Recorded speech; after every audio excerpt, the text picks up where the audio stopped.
And when you're developing material, like what is your writing process? Because even just like a word choice of you talking about avocados and using this word hatch. I just love word choice and like the specificity between like a laugh and a lull can be that one word, and you just using hatch. I was like, oh, she like gets into the nitty gritty of like word choice and really how you can paint a picture with a single word. So like, what is your writing process in developing a tight bit? Well, I definitely probably start off with Twitter. So it's an idea and it usually feels like a topic sentence Hmm. of a paragraph. And so I generally go off of a feeling that I have.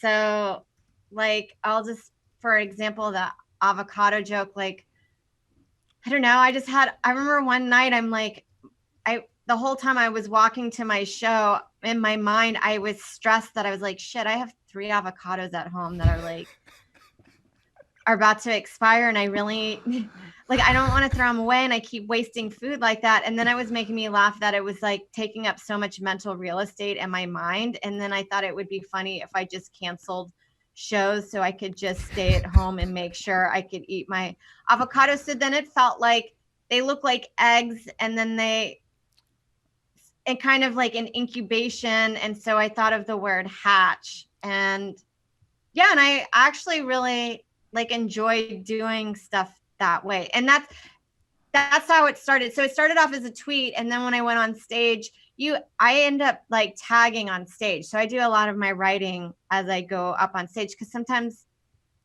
when the audience gives you feedback that it feels good, you want to keep riding that wave, and then I'll talk that bit until I kill it. And then I know where to stop.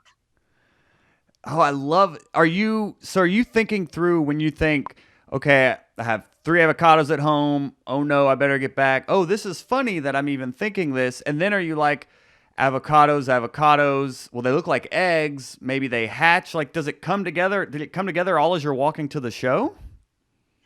Um, yeah, or just like you just as you say something on stage, it's just like if you're in a good mood and you're feeling really funny that night and the crowd is really responsive to you, it puts me in that zone of like just tagging and being thinking of my mind seems to get more relaxed, and then it kind of comes to you while you're on stage. And then, in a situation like that, you call it mapping. What does this feel like to you? And then you use other elements from that comparison and see if it works with what you're talking about.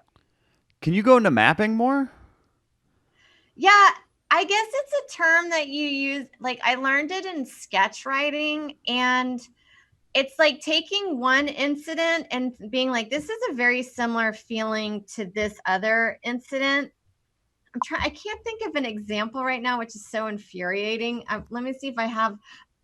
Um, I guess one example, I remember one time, you know how girls always have the dilemma of like, am I going to cut my bangs or I'm going to cut my bang? Like, it's a constant thing in our life of cutting our bangs.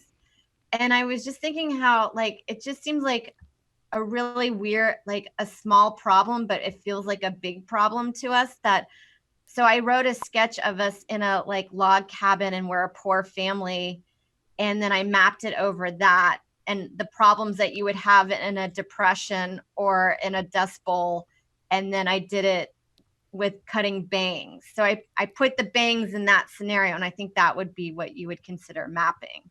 Oh, and then maybe like common phrases from the Dust Bowl you may just apply to cutting bangs. Yeah, that it works that way. Like I had a whole monologue of the grandmother going through her generations of cutting bangs and stuff like that. And that's what they did. So, and it like people see it better. Or like one time I felt like I was always working on my printer, and I was like, this is like working on it's equivalent of working on your car, but it's not as cool. So then you write that way. So that's just like one technique that I use to like expand a bit. Ooh, It works in sketch. That's where I got it. do you have any other techniques you could share with us? Uh, that's the only one I can think of. I'm sure as I talk more along, I'll probably like remember. Comparisons are always good. I try not to use what is it? That's like if this was like this, because I feel like that's a very obvious way to state something. But if you use it in a hyperbole, is that, I don't know how you pronounce it. I think people will know what you're getting at without having to state it, and it feels more effective that way. Oh, if it's almost like more conversational or it comes off more natural. Yeah, like treating a lightweight subject as if it's a very serious death, like a traumatic experience, I think is always kind of like a funny way of treating things. Yeah, that is a really intriguing contrast. I'm going to start looking for more in my own material and my own ideas of you, even like the avocado one about the stakes heightened so much. I'm actually going to cancel shows for this. And it's almost like the bigger the contrast, maybe the more comedy potential. Yeah, I guess it's just kind of like I don't know. I don't even know how to explain it, but like I don't know. I feel like sometimes if you're a really dirty comic, I feel like it's good to dress really nice. Like I like the yin and the yang. It's a Yeah. very nice balance.